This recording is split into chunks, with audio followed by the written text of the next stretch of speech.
beautiful city, hill city in Shimla,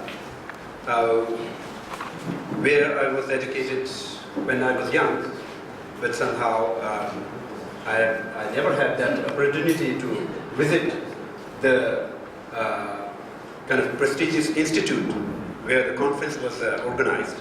And while in the conference, we conversed and we managed to kind of build up a kind of very cordial relationship. And then after a couple of months, he wrote an email to me inviting me to attend the seminar here. But at that time, I was a little bit skeptical because of my kind of institutional duties. Somehow, I happened to be here today because all the other activities are done, and then I happen to have a kind of time slot in between. So, Father Vargas Mandimala's topic here today is the challenge to secular humanism and religion, crisis of faith and peace building. This is a very important and very relevant topic to today's world. In fact, whatever we were discussing all these couple of past days, they are all very, very relevant topic to today's kind of chaotic situation that we are facing. And His Holiness always kind of emphasize on secular ethics. When I'm talking about the secular humanism, His Holiness says that if we remain within the religious kind of boundaries, then we cannot touch, we cannot kind of benefit, we cannot include those atheists, which is roughly around 1 billion human beings on the earth. So we need to find out a way how to benefit them, how to include them. So that can only be done through the secular ethics and secular approach of moralities, values. So secular itself is a quite controversial kind of, there are a lot of connotations that we have discussed all these couple of past few days. Secular in the sense of Indian kind of concept, secular in the sense of Western concept, all those things. But sometimes we use the term universal human values, universal human ethics. So these are something that we need to kind of focus on in today's world. So for that reason, His Holiness kind of composed a book named Ethics for New Millennium. It was completely focusing on kind of ethics that has nothing to do with the religion. It is kind of mainly connected to the humanistic values. So it is really important that we are gathering here kind of a handful of people, but I think we have the kind of capacity to influence more and more people. So that through that, we can expand the kind of thoughts, we can extend our values. While we are discussing here today about this kind of, religious harmony and equality and all those things, at the very same time, there are people who are kind of killing other and killing other people because of the religious discrimination, due to kind of religious differences. So we have to understand that, but we cannot afford to kind of retract. We need to work hard, and then somehow, if we keep working hard, things will change. It is not just us. There are many people all around the world. In past 20 to 15 years, I kind of heard a lot of things about, information about the multi-faith religion kind of gatherings and interreligious dialogues and exchanges and conferences and those kind of things. So this is a new trend going up, and definitely it will prevail. So be optimistic and keep working hard. So now I would like to invite Dr. Varghese Mannimala for your enlightened words to give us some kind of guidance, some kind of direction of what we can do together, and what could be the future that we should work towards and whether we should look forward. Thank you. Please carry on. Thank you, Jordan. I think I can manage without the mic, you know? Better with mic? Take it in your hand. Put the mic. Take it in your hand. Okay.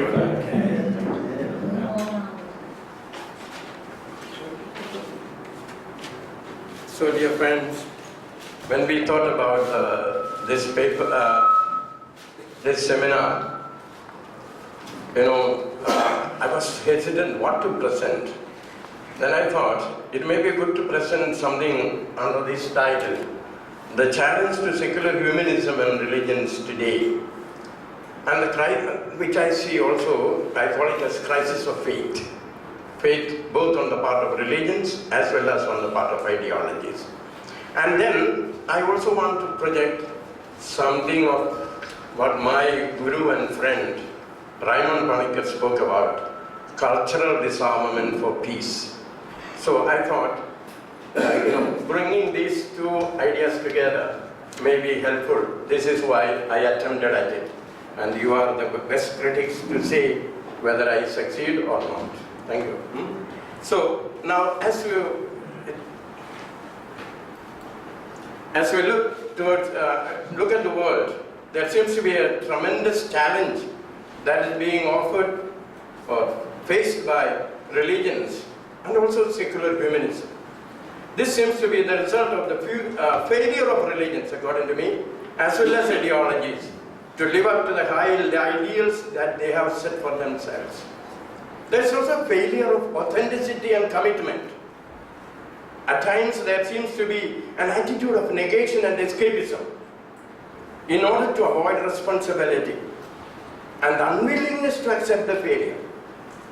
Most of the religions and ideologies project themselves as infallible or transfer the responsibility to other factors or agencies, and thus pretend themselves to be encapsulated in a world beyond the concrete and the experiential world. So therefore, in this paper, my question is, can we do that? And what are some of the important struggles that we are going through? That will be my first, look at. First is the rift between the secular and the sacred. Perhaps there arises the need to redefine the notion of secularity, as it has been understood differently in the past, especially in the West. The sacred and secular have been looked at as opposed and irreconcilable categories, as sometimes we sounded here. This approach is being questioned, and now many have reconciled with the fact that we need to meet the sacred in the midst of the secular. The secular is a sacred, and the sacred can be experienced in the secular. The saculum is the locus where the divine is active and makes its presence felt. Hence, God, by his or her presence. I put both, so I suppose you don't mind, no?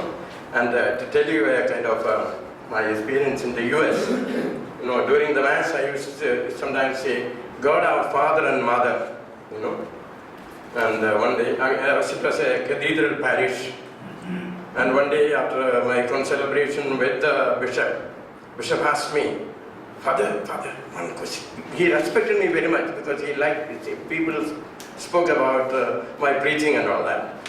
He said, Father, very simple man, no? Father, do you use expressions like God our Father and Mother? I said, Bishop, God is Father, Mother, Brother, Sister. Can we encapsulate God? Oh, Father, for goodness sake, please do not use in this parish. because I got so many phone calls saying that you are using like this. I said, okay, I will adjust, don't worry. So I had to leave out the mother, only father I had to use. Okay, but he was so simple that on the day I was leaving, he came, bowed down before me and said, Father, please pray over me. So that way it was a very simple, nice bishop. Okay, yeah. But then you see the attitude, yeah. So the sacred, for example, becomes secular in Jesus Christ, or in Krishna, or whatever, or in Buddha, or wherever. So when God becomes human, God is becoming secular, God becomes human. So therefore, the bodies are sacred in that sense. Not only the human bodies are made sacred, but the whole cosmos shares in this even final freedom. The result is a communion with the whole of creation. A true unity is achieved. So therefore, secularism, that may be understood in two senses, especially in the West.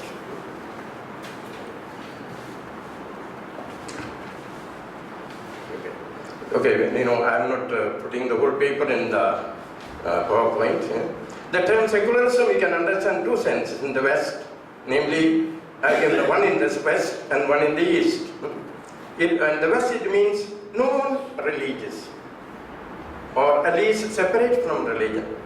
In the East, especially in India, it means secular and sacred are not opposed and separated. Hence, one can be religious and secular at the same time. If one is not religiously exclusivistic, but open to the other, recognizing, respecting and accepting the other, then you are a secular man as well as a sacred person. So therefore, a particular religious system is only one symbolic expression, or a particular cultural expression is only one symbolic expression. Let it not be applied to every situation, Yeah. So in this context, it is good to remember the traditional idea of the opposition of the sacred and secular, sacred and profane. This opposition, since we already discussed, I don't want to go into it.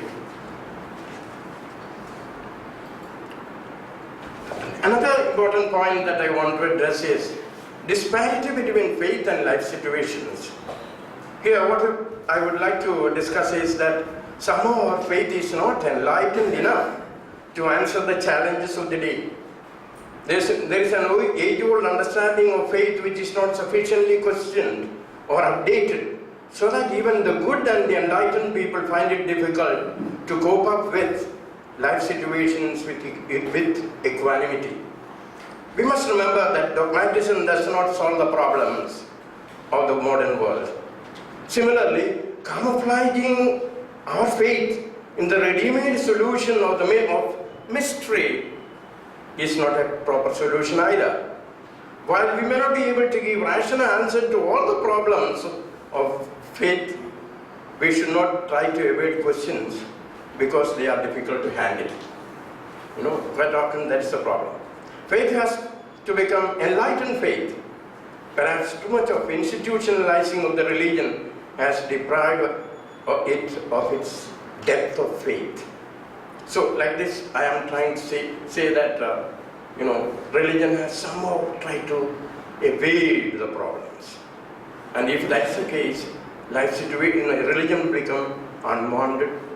And as Julius Nyerere once said to the Medinor sisters in America, that in their general chapter, if a religion or church doesn't answer or understand that development of the people means revolution, the church will become unwanted.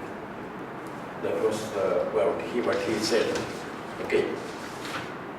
So next is what we already discussed, caste system and racial discrimination.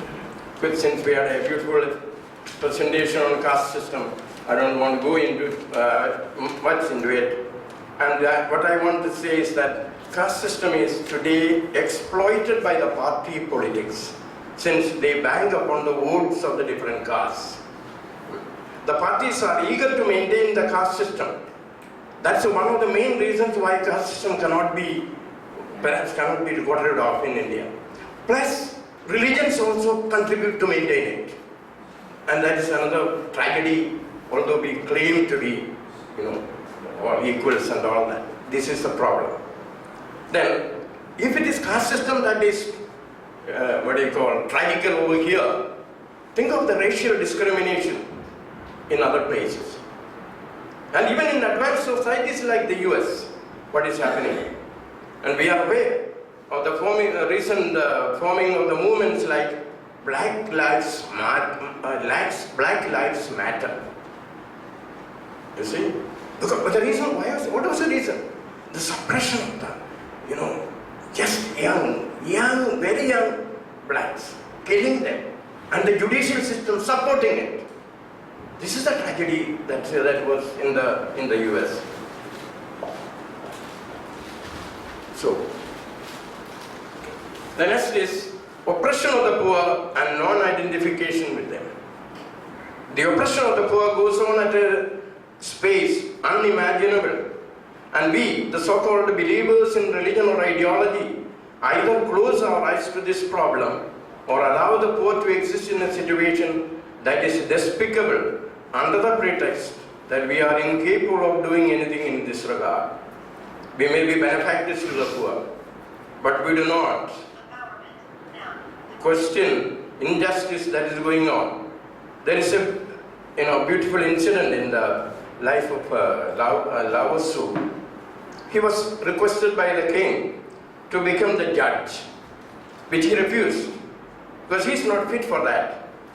But because the king was so convinced, he was very wise, he insisted that Lao Tzu should take up this post. But Lao Tzu said that it would be risky if he took up this position. Still, on the insistence of the king, he accepted the post. A thief was brought him for judgment. He called also the owner whose property was stolen. Both were brought to him for judgment. To both of them he gave the same punishment. What is the punishment? 6 months in prison. 6 months in prison. The proprietor of the property got annoyed, protested. My property is stolen and you have condemned me to the same punishment as this thief. Then Lao Tzu said, through many years you have been gathering this wealth by illegal means, and nobody questioned you and you are left unpunished so long. Also because of your greed, this thief did not have anything. Hence, he stole your property. This is what Marx also said. What Edward was trying to highlight. The riches of the wealthy are the unpaid labor of the workers. In a poor country like India, people like Ambani builds a house costing 4,000 crores of rupees. And we are all happy that that man achieved it. No? And he is now building a yacht in the Arabian Sea costing 50 million euros. And that also will be, it's already projected on the internet. No? Yeah. And his monthly electricity bill is 70 lakhs, 7 million rupees. No? Yeah. So this sad side is, that together with the so-called development and progress, poverty also increases day by day. Demonetization that took place. All these are really tragedies for the poor and oppressing the poor. Another important point I would like to highlight is globalization and its aftermaths. Humanity has entered into the new century with the gift of globalization from the previous century. Globalization is a complex and controversial process of worldwide changes in economy, politics and culture. From one point of view, globalization may be good if it means to go beyond one's selfishness and limited horizons to reach out to a larger world around. This has been made possible, no doubt, by means of development of means of communication, facility of travel, and other achievements in science and technology. But since this concept is practically only applied to economy, what is aimed at is a single economy and a market that really puts down the poor to the detriment of the developing economies of the world, and aimed at a single economy. And also this globalization is viewed as a kind of neo-colonialism that compromises national freedom and totally eclipses of the indigenous products of developing and underdeveloped countries. Or the developed countries steal the produces from the underdeveloped countries and make them a slave or whatever. And afterwards it comes back to us with additional prices. To ensure control over the natural resources of the South, the countries of the North have, in recent years, finalized a set of conventions and agreements, such as Convention on Biodiversity, CBD, the GATT Agreement, Trade-Related Intellectual Property Rights, TRIPS. Intrinsic to globalization is a consumerist society. Homogenization of culture, control over the information, and decentralization of the desensitization of the middle class go hand in hand. Globalization needs to be looked at from the ethical point of view as well. It is the third phase of colonialism. And through it, a sense of powerlessness has come upon the poor. The marginalized people do not matter any longer. Such communities make a transition from the age of exploitation to an era of exclusion. No qualms of conscience for the poverty that is being perpetuated or the people who suffer from exploitation. The dehumanization that accompanies globalization is also an attack on the identity of the subalterns. So, it is really horrible what happens in the developing and the underdeveloped world. The next point I would like to highlight is nuclear proliferation and wars. We all live under the threat of nuclear warfare and its consequences.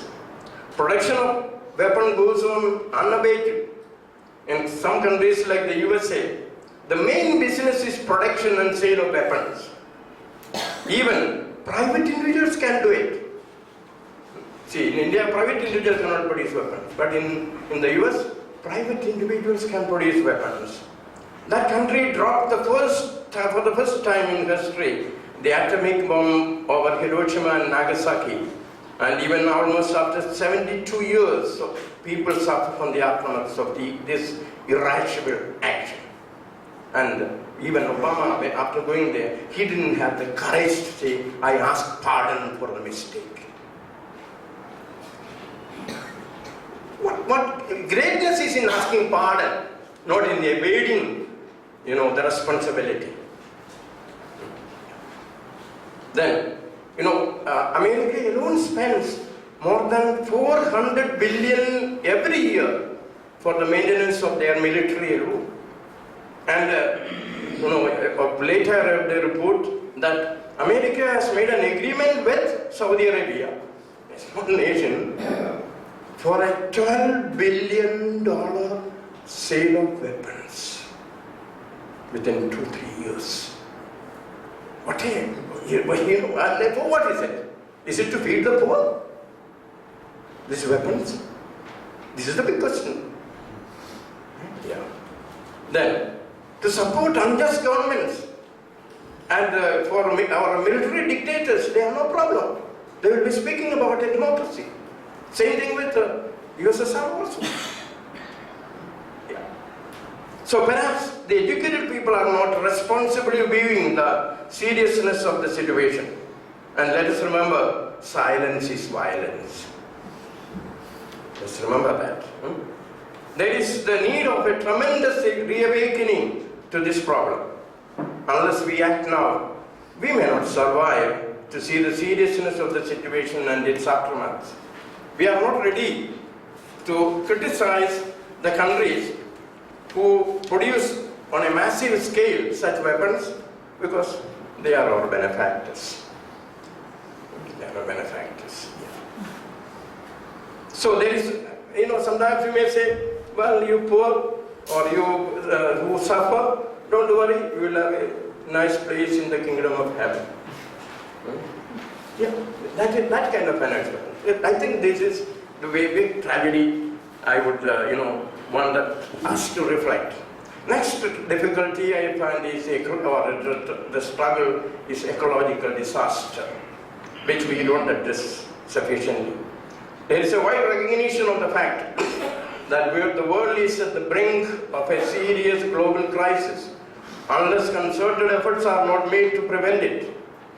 Everyone is called to understand Mother Earth is groaning precisely because the fact she is being denuded and her heart is pierced by the travesty of nature and misuse of the resources by the humans filled with the sole motive of profit under the pretext of higher development and a better mode of living. Perhaps the only person which is, of course he is not a great politician, but it is Pope Francis through his Laudato Si, adopting great Francis, the hymn of great Francis, the creation hymn, he brought out beautifully, not merely praising nature alone, but the underdevelopment that goes on, the oppression that goes on. Beautifully that Laudato Si has brought out. So as a consequence of the destruction of nature brought about by the humans, natural catastrophes are taking place, giving us abundant warnings. But yet, be sure, these natural disasters are not going to open the eyes of the people who are blinded by only a single motive, namely that of profit. Recently in Kerala, one bridge is going to collapse because all sand has been taken from under that bridge. You see the tragedy where we are going, to which situation we are going. The climate change is the greatest concern today. Albeit, some nations treat this as a problem of a few nations, especially that of the developing and underdeveloped countries. There needs to be a global awakening to this problem. And recently the scientists have pointed out in a UN report, poverty will increase as world temperatures rise. It looks ridiculous to say that, no? Yeah, it looks, yeah, it is true, yeah. People who are socially, economically, culturally, politically, institutionally or otherwise marginalized are especially vulnerable to climate change, so says the report. The heightened vulnerability is a product of intersecting social processes that result in inequalities in socio-economic status and income, such as discrimination based on gender, class, ethnicity, age, and disability. So says the report.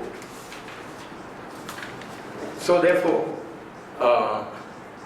what is the suggestion in this situation?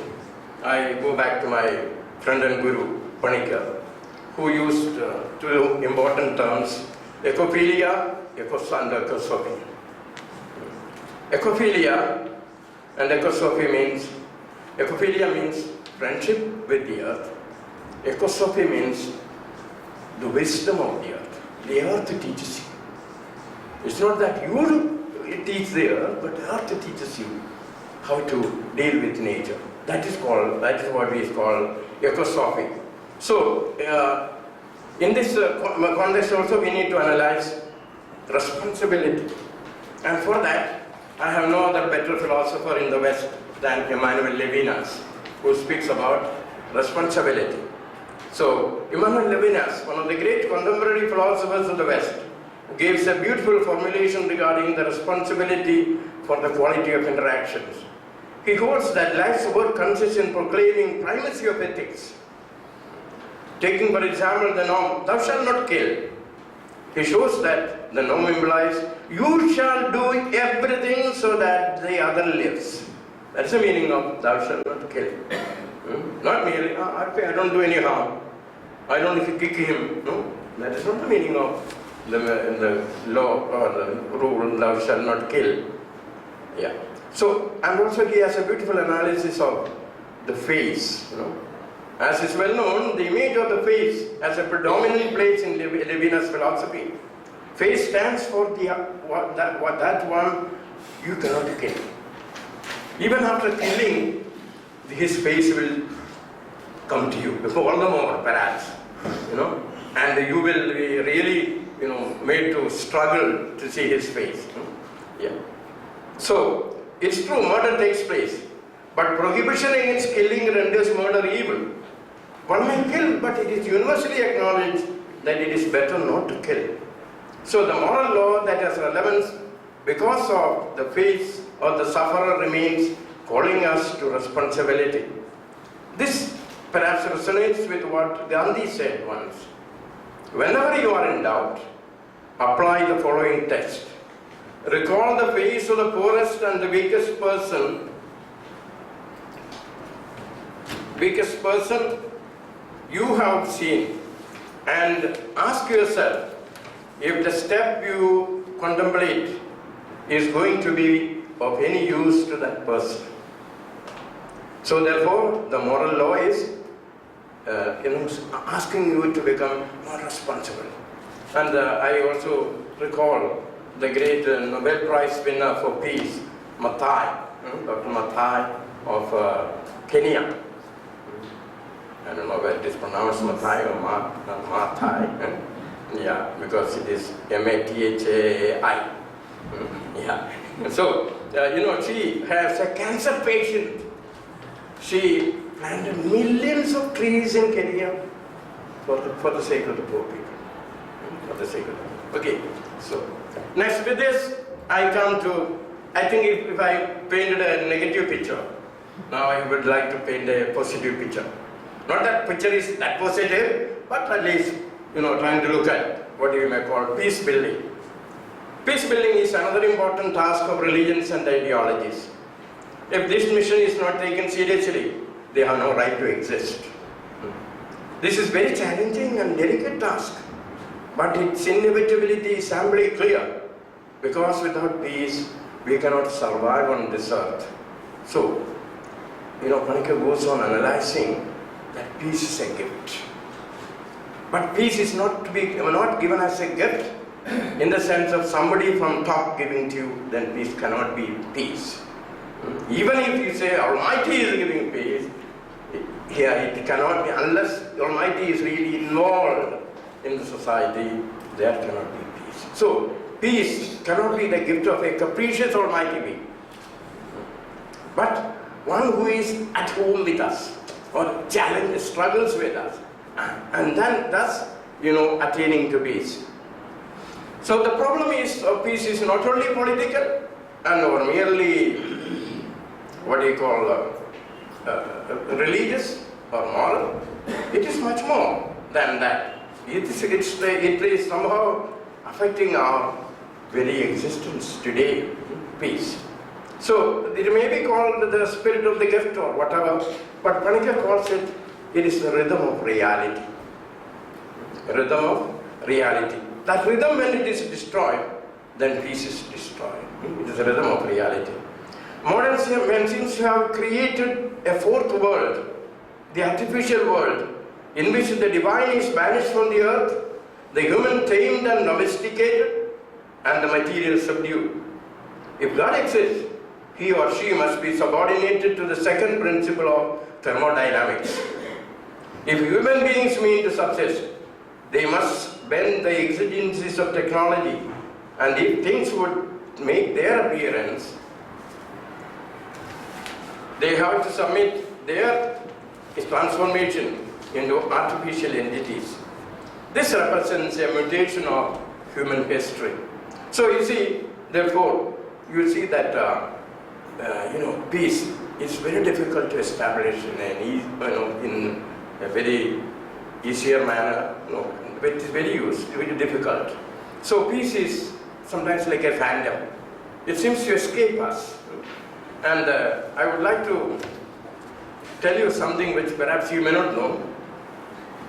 Sometimes, misuse of freedom by some of the world leaders under the pretext of establishing peace or democracy can do a tremendous harm.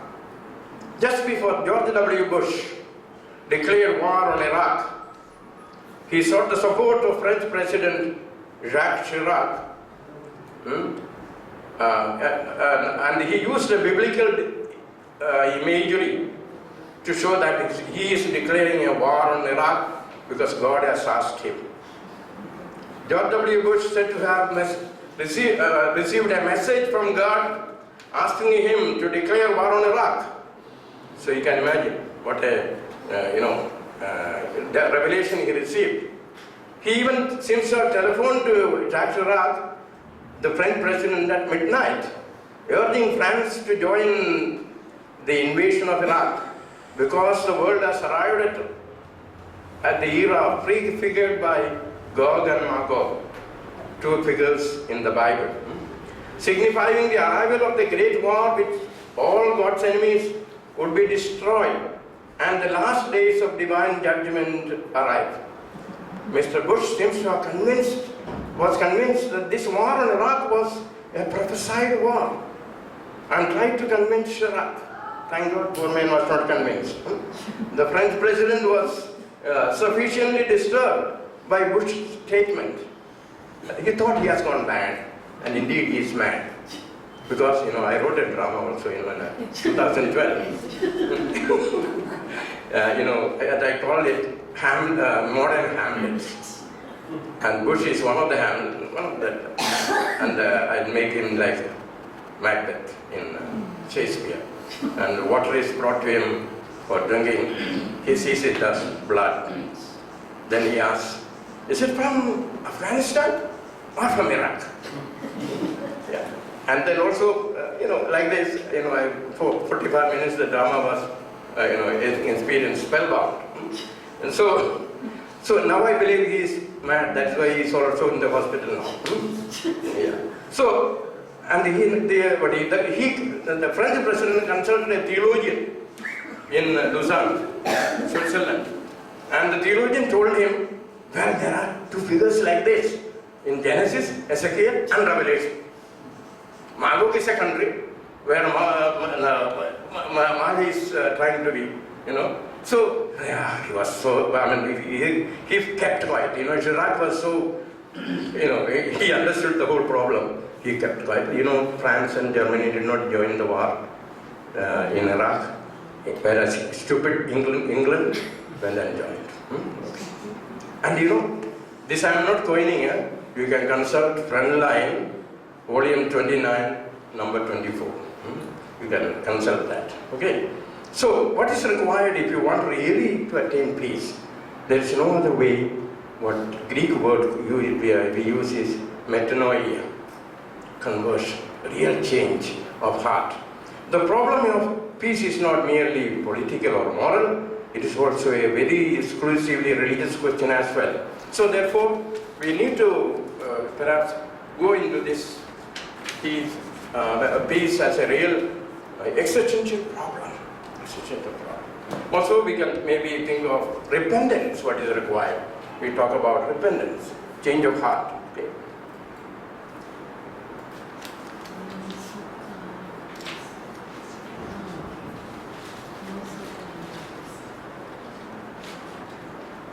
So, philosophy of peace, or philosophy of Pachis, and Navasutrani. My guru was very fond of using sutras.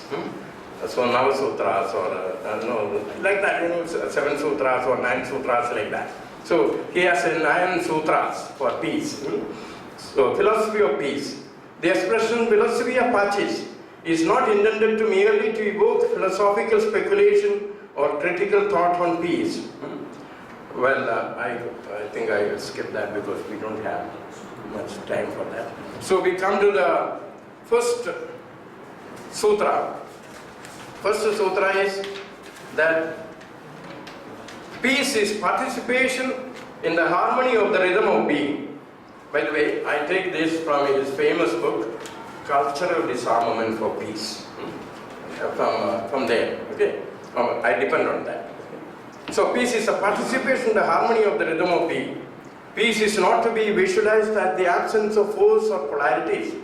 Peace does not violate the rhythm of reality. Similarly, ahimsa or non-violence is not to be conceived as a simple attitude of permissiveness. That's not ahimsa. Yeah. Non-violence means the non-violation of personhood. If my person is violated, you are doing ahimsa to me. You are doing insult to me. Peace means participation in the constructive rhythm of reality and a harmonious contribution to this same rhythm. He beautifully analyzes also time, space, rhythm. How these three interact in life. Time, space, and the rhythm. So that's why his last book is also called The Rhythm of Being. The Rhythm of Being. So peace is not eschatological either. Merely eschatological. Oh, we'll get peace after death. No, that is not peace. Nor does it consist in the state of mind of one who has discovered the vanity of everything transitory. Like Ecclesiastes to say everything is vanity of vanities. No, that is one statement maybe, but let's not take that as the whole of the Bible. No? Yeah. So, rhythm is the deepest nature of reality, the very becoming of being, which is being precisely because it comes to be. So, discourses on peace too often finish in sublime dreams of an idyllic paradise, in forgetfulness of the fact that the real strength of paradise is rooted in having been lost. Perhaps you are quoting Milton. I am also a literary man, so I would say paradise lost is his best work, not paradise regained. And paradise lost is good that we lost paradise also. Otherwise, perhaps we would have been very much fixed up. Yeah. Okay. The next sutra is: it is difficult to live without outer peace. It is impossible to live without inner peace. Their relationship is non-dualistic or Advaitic. So you cannot, unless you think that you can live without outer peace. No, it is impossible to live without outer peace as well as to live without inner peace. It is impossible. Both go hand in hand. And Panikkar gives beautiful, statistics as well. He says, in the world of injustice that we see today, 1,200 victims die every day since World War II. 2,000 died every day in 1991. And you can imagine what was the number during the Afghanistan and Iraq war. So, and we can also see how drugs, human trafficking, flesh trade, all these are also taking peace away from people. So peace is more than mere absence of armed conflict. Unless there is inward peace, there can be no outward peace. A Fugamundi approach will not work. Escape from the world. No, that will not work. So therefore the philosophy of life should be as something, wisdom of love. Wisdom of love. Then the next is peace is never conquered for oneself nor imposed on others. Peace is received as well as discovered and created. It is a gift. Peace is a gift. As well as peace is something received. But peace is not imposed. America cannot impose peace on Afghanistan or on Iraq. Or Russia cannot impose peace on Ukraine or no, it is impossible to impose peace through military power. So it has to be understood as purely as a gift, and it's a sharing of gift. So we accept a gift, but we also do something with it. It is not to be kept hidden. The gift of peace is not a toy. It's an earth, nixus or spanda or elan, an aspiration. Peace is not finished situation. a purely objective datum. Peace needs to be constantly nourished and even created. Peace is not available for reproduction as a photocopy. So you can photocopy so many books, but you cannot photocopy peace. Yeah, that is that we need to know. Then victory never leads to peace. Victory never leads. So throughout millennia of human history, more than 8,000 wars or treaties have been enacted, but none of them really brought about peace, and many of them have been violated. The archetypes of the vanquished, if not their immediate children, will manifest themselves sooner or later, demanding what has been denied to them.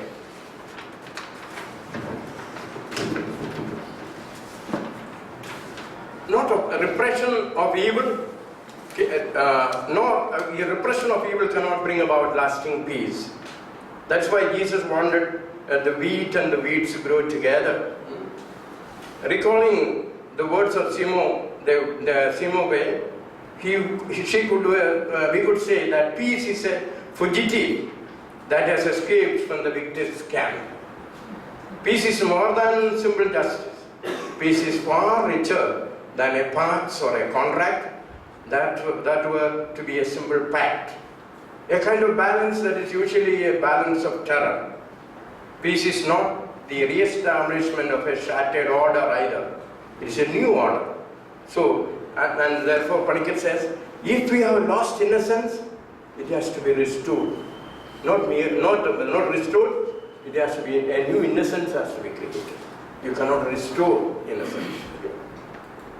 Then, military disarmament requires cultural disarmament.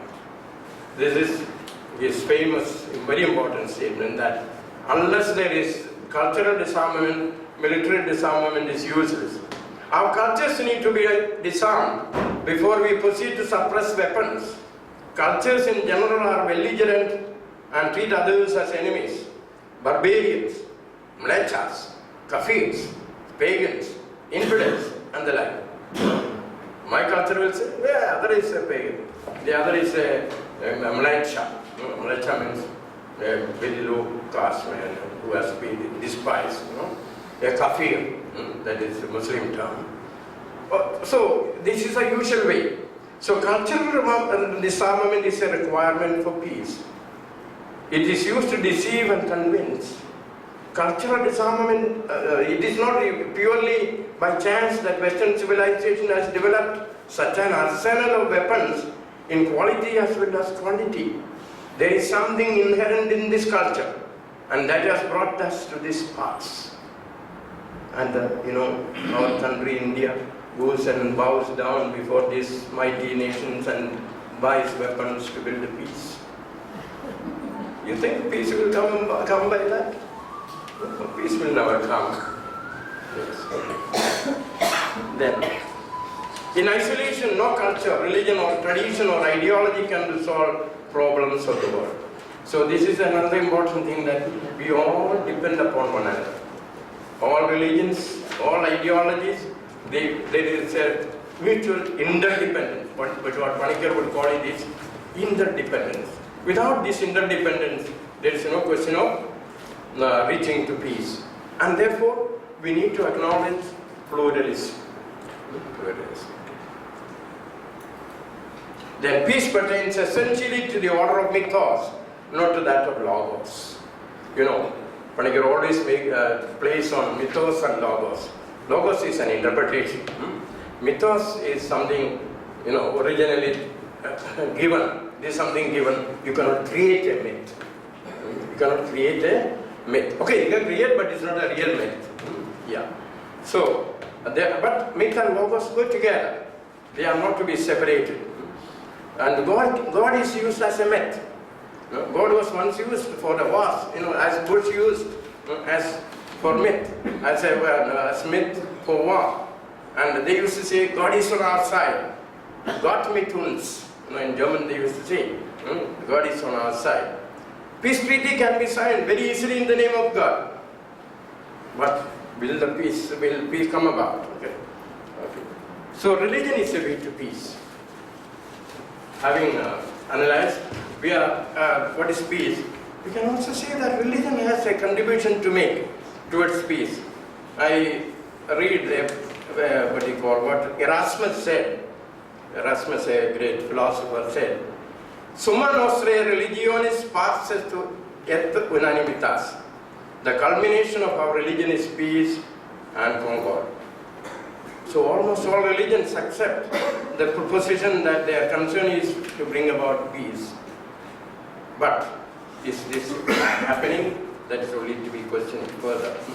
Okay, finally, among the 9 sutras, the final sutra is that only forgiveness, reconciliation, and ongoing dialogue lead to peace and shatter the law of karma.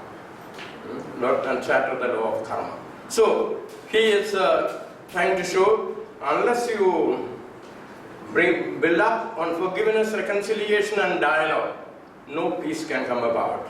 And that's why Bishop Tutu beautifully said, there is no future without forgiveness. Forgiveness. So, if you want to experience really karuna, or love, or charis, all these, you need to go beyond your karma. And also at times you may have to challenge the existing system. Now, for example, just recall John chapter 8, where a woman is brought to Jesus who is caught in adultery. And Jesus puts a big bombshell on them, saying, the one without sin, let him be the first to cast a stone at her. And practically all go away. And then Jesus asked the question, woman, where are they? Have no one condemned you? She said, no one, Lord. Neither do I condemn you. Go and do not sin again. That is what exactly, reaches that. Now there is something furthermore on dialogue as means to peace. Since our title was also based on dialogue, I don't go into it because I expect that you already know about it. And some of the basic conditions for dialogue which Panikar stresses is, one is openness, second is interiority, third is linguisticality, or because we use language, fourth is political character, fifth is mythical character, and sixth is its religious character. Then two other important characters he brings in is that holistic character. It has to take the totality into account. Then also he says dialogue will never be complete. It will go on forever. It has to continuously go on. That's how he sees building up of peace. Now finally let me come to the conclusion. Our aim in this paper was to critically look at the contemporary world situation and also ask the question whether secular humanism represented by ideologies and religions with their faith-seeking expression are able to cope with the crisis of today. There is no gainsaying to the fact that there is a crisis of faith, and religions indeed fall to a very great extent, fail to cope up with the challenges thrown up by the societal conditions. Although situations are very murky and damaging and even appear to be hopeless, as people of openness and hope, we should have the courage to stand up to the challenge and do our best, rather than seek escape routes or alibis for our lack of commitment. This is indeed our call today, and we need to join hands with the people of goodwill, because the task too is daunting and beyond our individual capacities as individuals or as communities. The value system may be topsy-turvy, as someone has pointed out. So this seems to be the value system today. What is it? Blessed are the deceivers in spirit, for theirs is the kingdom of heaven. Blessed are the violent, for they shall inherit the earth. Blessed are they who hunger and thirst after injustice. Blessed are the unmerciful. Blessed are the impure in heart. Blessed are the warming. So you see, in the what do you call the Beatitudes, made topsy-turvy. Okay. But still, we need to believe that the change is possible. Change is possible, and we can become peacemakers in spite of the fact that peace seems to be evading us. For this, we need a true conversion and humility of heart, and willing to shoulder the mission placed before us to peacemakers of the 21st century. Let's make a surrender in a spirit of joy and commitment, hoping in the promises that a meaningful and vibrant future is in store for us. So thanks a lot for your kind and generous attention. So my prayer is this: may the Lord give you peace and make you instruments of peace, as Francis West. And may your mission be spread of peace all over Mother Earth. May peace rise up to greet you. Have peace. Om Shanti, Om Shanti, Om Shanti.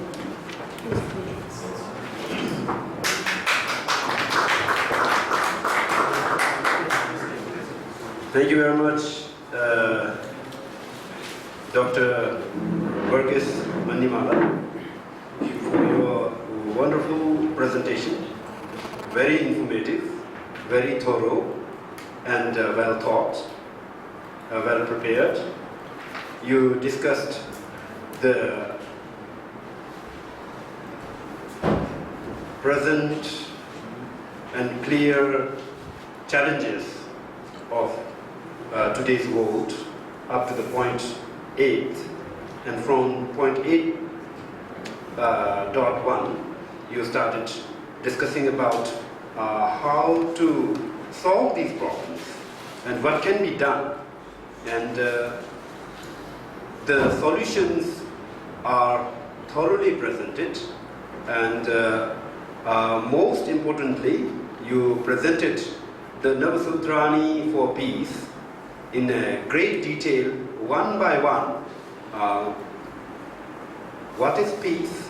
You defined it in a very great detail, and then what can be done to achieve the peace. And finally, in your conclusion, you say that join hand with people of goodwill. And I believe we are joining hands together today here, all of us gathering here, the people of goodwill, and it will definitely bear its results. Now, I would like to open the floor for questions. If you have any questions to Dr. Varghese, you're most welcome to come up with your question. We have a couple of minutes for questions, so I request you to be to the point and brief while you are asking your questions, okay? If there is any brother or sister, please come up. It's not a question. I just would say in the last Beatitudes, rather than blessed, it would be victorious. That's the success. That's the standard of success that the world holds to. So I would say victorious rather than blessed, because blessed implies. No, but the opposite side, they consider themselves blessed. Please, come up. Come up here. Yeah, you should be speaking from here, because all will look at you, and then they will come and understand what you are telling. I must say a word welcoming Dr. Matthew Kurian. He is a professor in the university at the Kendra Center of Economics. So he is a very good friend of the chair.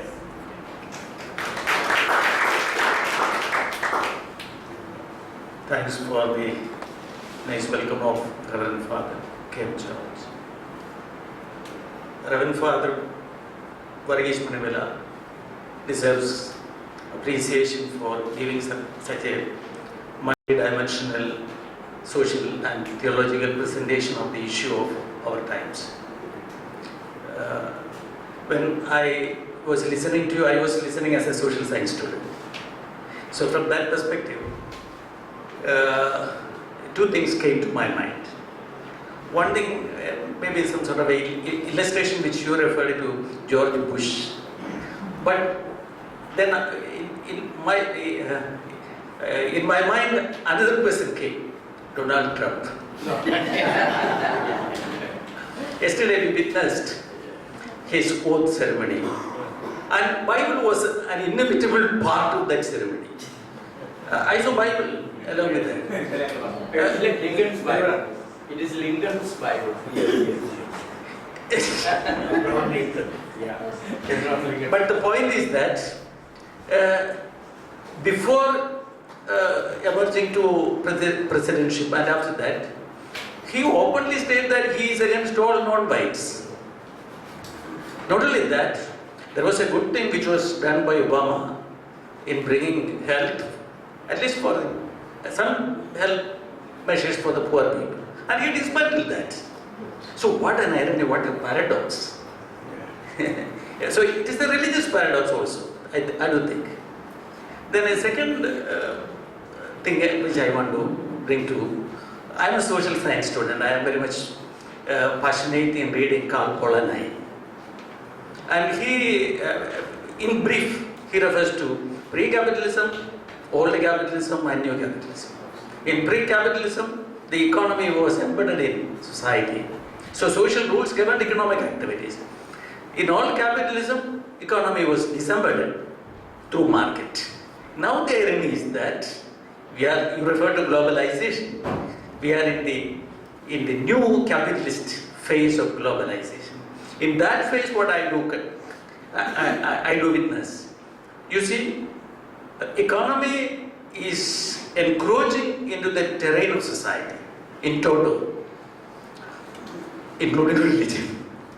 So my question is, how to dissemble society and religion from this embeddedness of market? Thank you.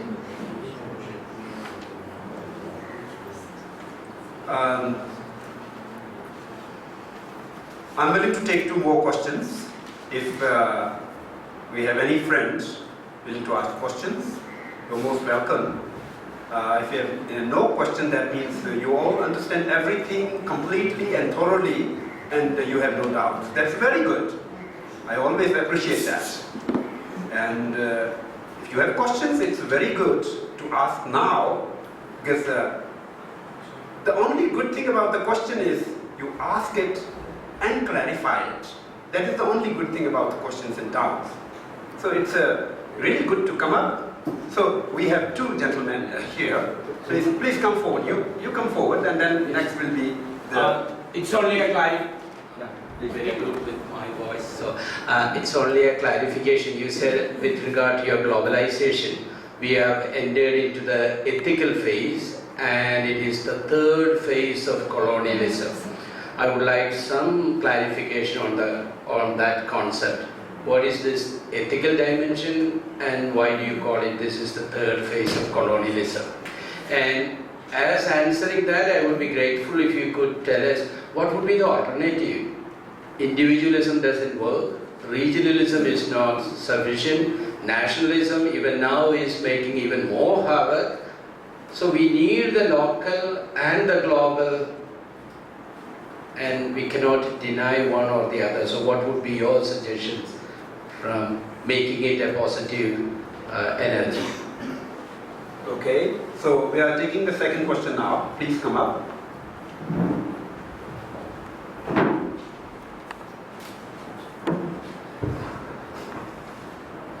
Father, the title of your paper was The Challenge to Secular Humanism and Religion Today.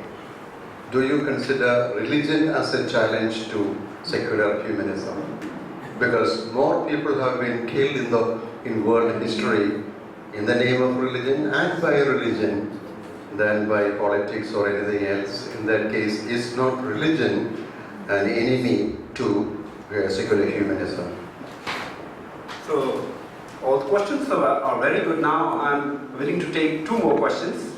Please, I think we have some little bit of time constraint. So first, I would like to invite the professor, and then I have the young student from Manipur, the Mizoram there. Then third one is the brother with the goggles. Okay, so you are the third one. Yeah. Yes, Okay. thank you. Dear Father and Professor, thank you for your presentation. It was amazing. Believe me, your definition of peace as participation in the harmony of the rhythm of the being. Wow. If Western philosopher and theologians heard your presentation, I'm convinced that they will become more awareness about the challenges of our days, our world. But now I will return to my question. What is the challenge of globalization for cultures, for different cultures? Yes, globalization will make just one global culture.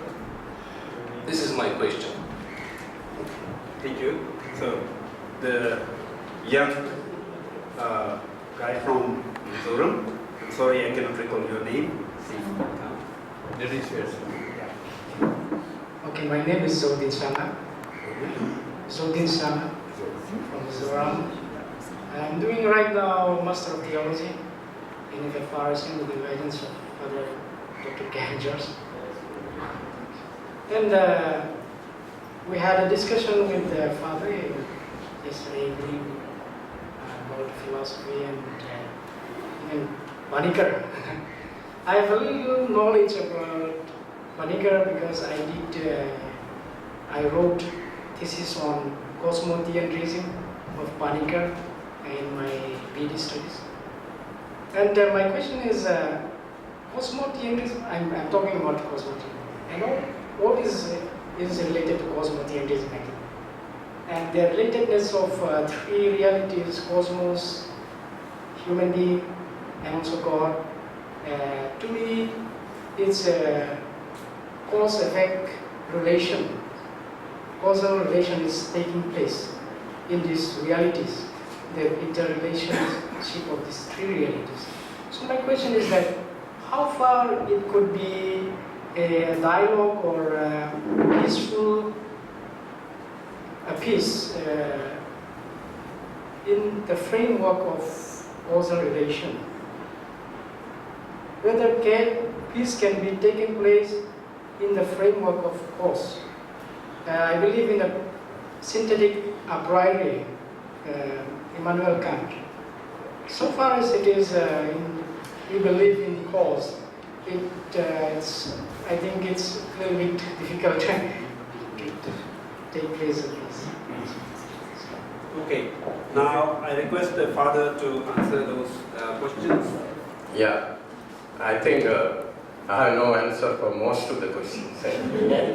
Because I think the very questions themselves are answers, in the sense that, very often we don't have any solutions. Yeah. Now, for example, Mathipurian's, question on embeddedness of market.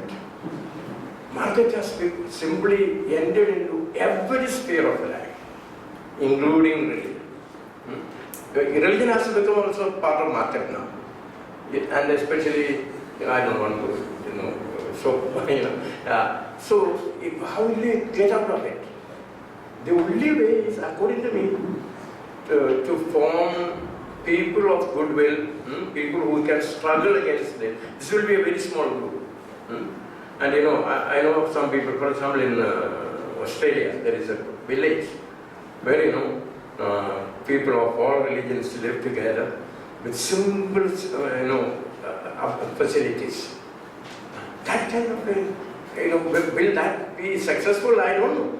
But because, for example, now to live without the internet, you and I, nor much more the youngsters, without WhatsApp, without Facebook, is it possible to survive? I don't know. So the tragedy is that such that we have developed beyond our limitations.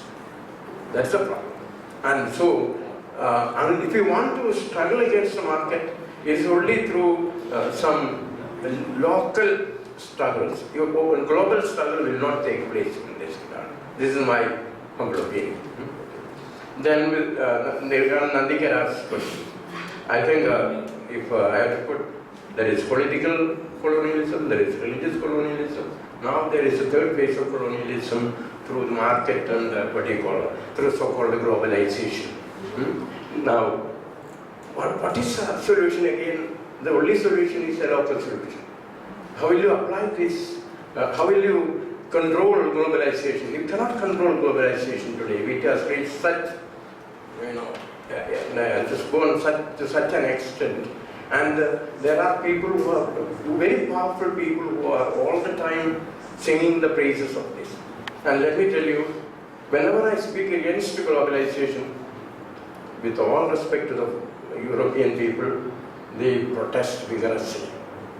And I tell them, you enjoy, I know you are enjoying the fruits of globalization, but what about Africans, African countries, Latin American countries, India or Asian countries? You impose your globalization on us and you say there should be a single economy, a single market and a single culture. It is, how can there be a single culture?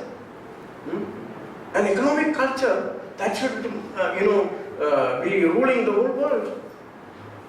Then the whole humanity is dead, according to me. If as Panikar would say, if there is no pluralism, humanity is dead.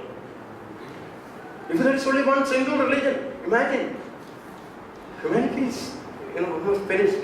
So, therefore, there is the only solution is attempting local solutions of, going against this global impact. I don't know whether that's okay.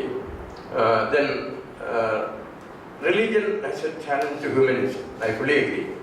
But the tragedy is that man cannot live without religion. So there it is. While I fully acknowledge that most of the wars have been fought on religious basis, and more blood has been spilled because of it. And that's why, in my analysis in Jerusalem, I had 1.5 months beautiful study in Jerusalem. My analysis finally I said, even others say, Jerusalem is the city that has sucked maximum blood in history. Jerusalem. And then, churches fail there, religions fail there. Because there is no dialogue, there is no, the give and take situation over there. And who gives the key of the,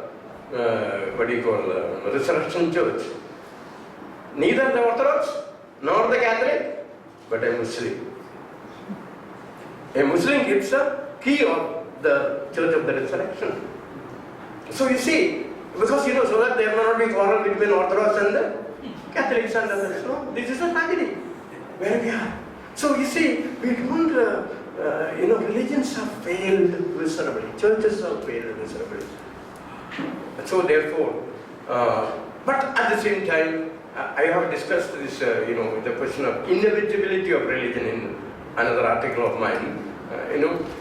What to do really without religion? It seems to be almost. But then, how will we better or improve religion? That's the question. We cannot be saying that we all have to be atheistic. No, that will not work.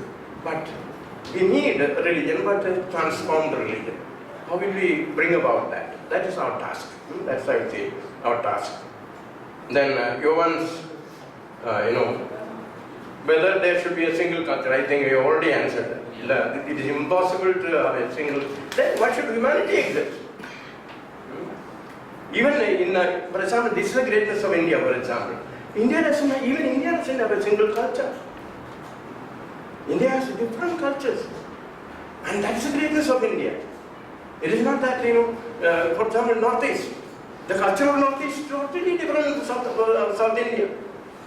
You cannot impose. See, the tragedy with the Indian government was that Indian government thought, the centralized India's culture is a culture that has to be imposed everywhere. That's a mistake. Nehru and others did. So, therefore, you need to agree that there should be a pluriformity of culture. There's no other way. Then, regarding your question, well, cosmotheism is too big a concept now to apply over here. Because Panikkar said discussion of cosmotheism is actually a trinity.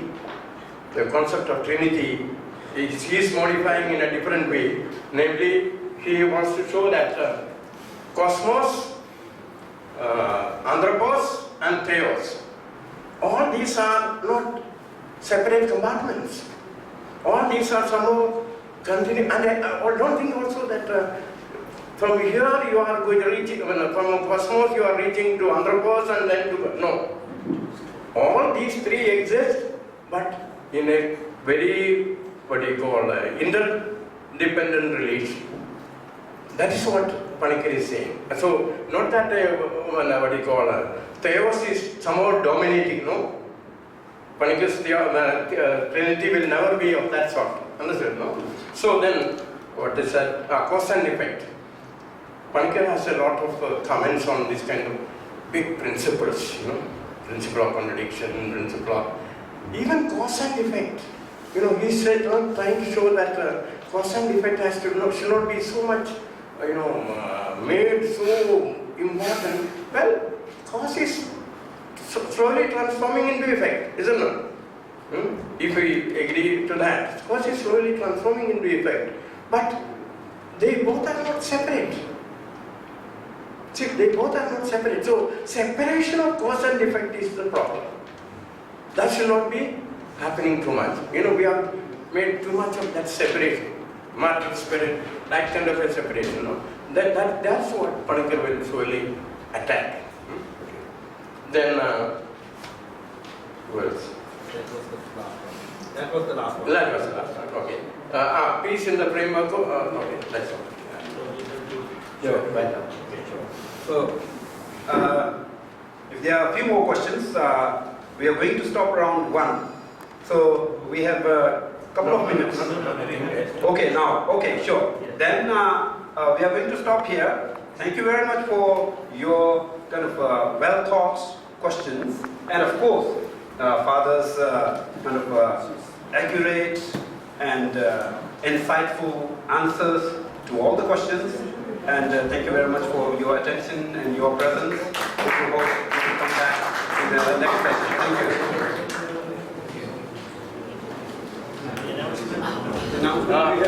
We come back at 2:30 and I'm sorry.